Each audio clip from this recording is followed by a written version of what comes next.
NBS के आखिरी समय में करंट अफेयर्स जो कि एजुकेशन से रिलेटेड पूछे जाएंगे, उसके लिए कुछ इंपॉर्टेंट क्वेश्चन इस वीडियो में आपको देखने को मिलेगा। आप लोगों से रिक्वेस्ट है कि पहली वाली वीडियो जो इंग्लिश में आई थी वो वीडियो में भी कुछ अलग अलग क्वेश्चन कराए गए हैं, उस वीडियो को ज़रूर देख लें। लिंक आपको नीचे टॉप 50 का मिल जाएगा, वहाँ से और भी वीडियोज़ आप चेकआउट कर सकते हैं जो कि बहुत ही इंपॉर्टेंट है एनबीएस के लिए। नमस्कार आप सभी का, मेरा नाम है मिथुन सिंह और आप एनबीएस के करंट अफेयर्स को देखना शुरू कर चुके हो। पहला क्वेश्चन आपके सामने ये रहा, 57th यानी कि 57वां जो ज्ञानपीठ पुरस्कार है उसे जो है किस साहित्यकार को दिया गया है। तो इनका नाम है दामोदर मौजी। और इंग्लिश के लिए भी जो है ज्ञानपीठ पुरस्कार दिया जाता है, हिंदी साहित्य के लिए, इंग्लिश साहित्य के लिए।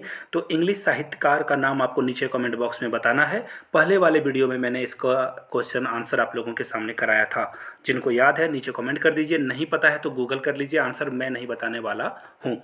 बढ़ेंगे अगले क्वेश्चन की ओर। उससे पहले यहाँ से आप देख लीजिए, दामोदर मौजी को 57वां ज्ञानपीठ पुरस्कार मिला है। ये इंग्लिश का न्यूज़पेपर है और ये कोंकणी राइटर है। ये कहाँ के राइटर हैं? कोंकणी राइटर थे ये, और इनको ये अवार्ड मिला हुआ है। चलिए आगे बढ़ते हैं अगले क्वेश्चन की ओर। विश्व प्रतिभा सूचकांक में 2021 में जो है जो टॉप पर कंट्री था जिसका नाम था स्विट्जरलैंड।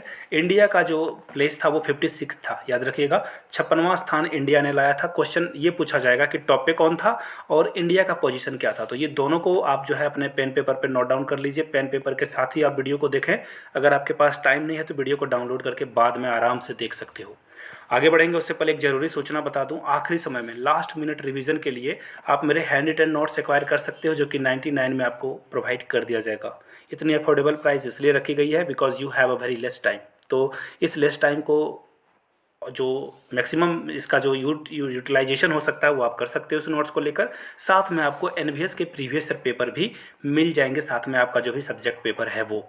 yourmithunSingh@gmail.com पे मेल कर लीजिए। If you are Instagram then do follow me @imithunSingh, वहाँ से आप मुझे कॉन्टैक्ट कर सकते हैं। तो चलिए फिलहाल आगे बढ़ते हैं।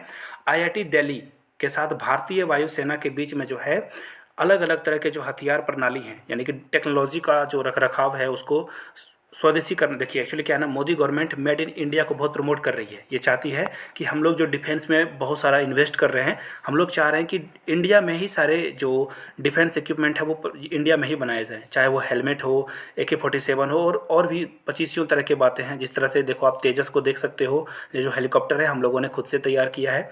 और चीन के साथ, सॉरी चीन तो नहीं, ये रसिया के साथ हम लोगों ने, इंडिया और रसिया ने मिलकर एक मिसाइल तैयार किया जिसका नाम है ब्रह्मोस, और ये हम लोग अलग अलग कंट्री को बेचने भी वाले हैं।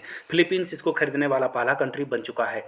तो पूछा गया है आपसे क्वेश्चन, ये पूछा जाएगा कि आईआईटी दिल्ली या कौन सा वो इंस्टीट्यूट है जो भारतीय वायुसेना के साथ रख रखाव के लिए काम करेगा। तो आपको बताना है इसका राइट आंसर क्या हो जाएगा, आईआईटी दिल्ली। फिलहाल बढ़ते हैं अगले क्वेश्चन की ओर। और यहाँ से आप जो है एक आर्टिकल भी देख सकते हो। आईआईटी दिल्ली और भारतीय वायुसेना ने जो है डील साइन कर लिया कि ये दोनों मिलकर आगे बढ़ेंगे। फिलहाल हम लोग आगे बढ़ेंगे अगले क्वेश्चन की ओर। 2021 का रामानुजन पुरस्कार किसे मिला है? भारतीय गणितज्ञ जो लेडी है इस बार, उनको ये पुरस्कार दिया गया है। रामानुजन पुरस्कार 2021 जो है नीना गुप्ता को दिया गया है। याद रखिएगा, Neena Gupta is the right answer. बहुत ही इंपॉर्टेंट क्वेश्चन है ये, शायद एग्जाम में पूछा ही जाएगा ये। तो नीना गुप्ता यहाँ से आप देख सकते हो, रामानुजन पुरस्कार 2021 के लिए इनको मिला हुआ है। और किस फील्ड में इन्होंने काम किया था? तो एल्जेब्रिक ज्योमेट्री में इन्होंने काम किया था, जिसके लिए इनको ये अवार्ड से सम्मानित किया गया है। फिलहाल हम लोग आगे बढ़ेंगे। शिक्षा मंत्रालय और युवा कार्यक्रम एवं खेल मंत्रालय द्वारा संयुक्त रूप से मीट द चैंपियंस एक जो स्कूल अभियान है ये जारी किया गया था। अब आपसे पूछा जाएगा कि यहाँ पे कौन शामिल हुआ था। तो देखिए नीरज चोपड़ा यहाँ पे शामिल हुए थे।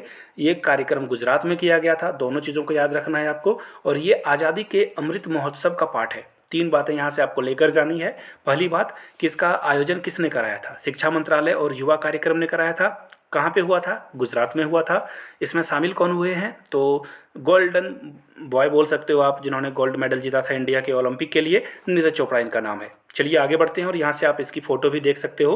अहमदाबाद के स्कूल में ये हुआ था। नीरज चोपड़ा ने बच्चों को ट्रेनिंग दी और बताया, मोदी जी भी यहाँ थे और उन्होंने कहा कि ये जो है बहुत ही फैंटास्टिक मोमेंट था इनके लिए। फिलहाल आगे बढ़ते हैं। 24 जनवरी 2022 को क्या सेलिब्रेट किया जाता है? तो देखिए इंटरनेशनल जो एजुकेशन डे है, अंतर्राष्ट्रीय शिक्षा दिवस 24 जनवरी को सेलिब्रेट किया जाता है। याद रखिएगा। मैं कुछ और क्वेश्चन पूछना चाहूँगा आप लोगों से। मैं जानना चाहता हूँ कितने इंटेलिजेंट लोग मेरे साथ इस वीडियो को देख रहे हैं। एक्चुअली मैं बना रहा हूँ, आप देख रहे हो। पहला क्वेश्चन ये रहा, आपको बताना है 10 दिसंबर को क्या सेलिब्रेट किया जाता है। पहला क्वेश्चन ये रहा, भारत में यूथ डे कब सेलिब्रेट किया जाता है? एक बहुत बड़े हमारे देश के धरोहर हैं, उनके जन्म दिवस पे ये मनाया जाता है। आपको बताना है यूथ डे जो है कब सेलिब्रेट किया जाता है। और तीसरा क्वेश्चन, भारत में शिक्षक दिवस कब मनाया जाता है? आपको पता ही होगा, लेकिन मैं ये क्वेश्चन आपसे पूछूंगा नहीं। आपसे मैं पूछूंगा इंटरनेशनल जो टीचर्स डे है वो कब सेलिब्रेट किया जाता है? ये जो है तीनों क्वेश्चन का आंसर आप लोगों को नीचे कमेंट करके बताना है। आगे बढ़ते हैं और यहाँ से देख लीजिए, जो संयुक्त राष्ट्र महासभा है उसने 24 जनवरी को अंतर्राष्ट्रीय शिक्षा दिवस के रूप में मनाया। एक और बात, 23 जनवरी को जो है ना, 23 जनवरी को क्या सेलिब्रेट किया जाता है? ये इस दिन जो है सुभाष चंद्र बोस का डेट ऑफ बर्थ है, तो 23 जनवरी को जो है सुभाष चंद्र बोस का जो है जन्म दिवस है। इसे भी याद रखना है आपको। और ये एक्चुअली जनवरी के आसपास ही ना 25 जनवरी को क्या सेलिब्रेट किया जाता है? आप लोग जो है वोटर हो तो आपको एक्टिवेट होना चाहिए। 25 जनवरी को क्या सेलिब्रेट करते हैं? नीचे कमेंट करके आप लोग इसका आंसर दीजिएगा। प्रधानमंत्री द्वारा 100 विद्या ज्योति स्कूल परियोजना की शुरुआत किस राज्य से की गई है? 4 जनवरी 2022 को ये योजना की शुरुआत की गई थी। त्रिपुरा राज्य है जहाँ पे 100 विद्या ज्योति स्कूल को क्या किया गया है? इनोग्रेट किया गया है। एक्चुअली ये पूरे भारत में किया जाएगा और पहली बार जो है त्रिपुरा राज्य में किया गया है। और यहाँ से देख सकते हो मोदी जी की फोटो, और इन्होंने जो है इसका इनोग्रेशन किया था।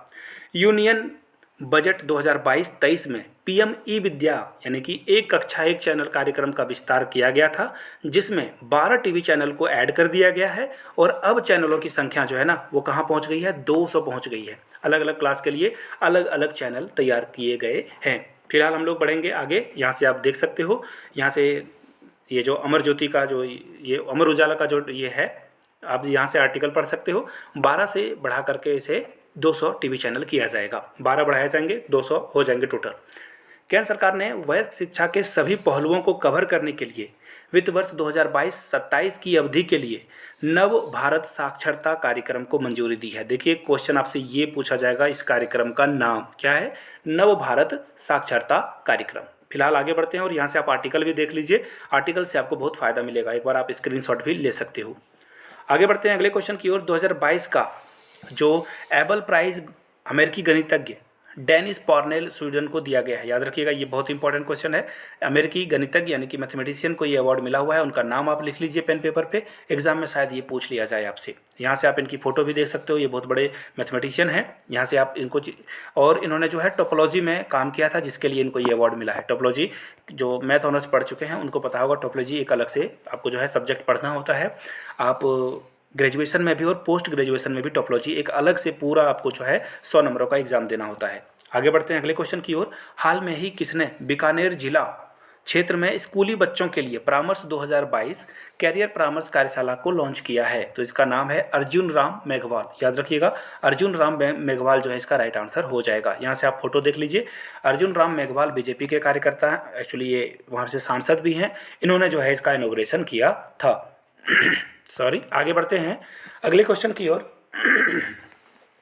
निम्न में किस मंत्रालय ने हाल में ही निवेशक संरक्षण और शिक्षा कोष पर सलाहकार समिति का पुनर्गठन किया है?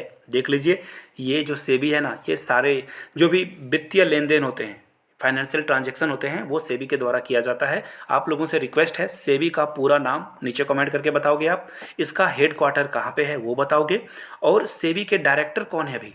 ये 3 क्वेश्चन का जवाब आपसे मैं लेना चाहता हूँ। नीचे कमेंट करके इसका आंसर आपको देना है। सेबी यहाँ से आप देख सकते हो। आगे बढ़ते हैं।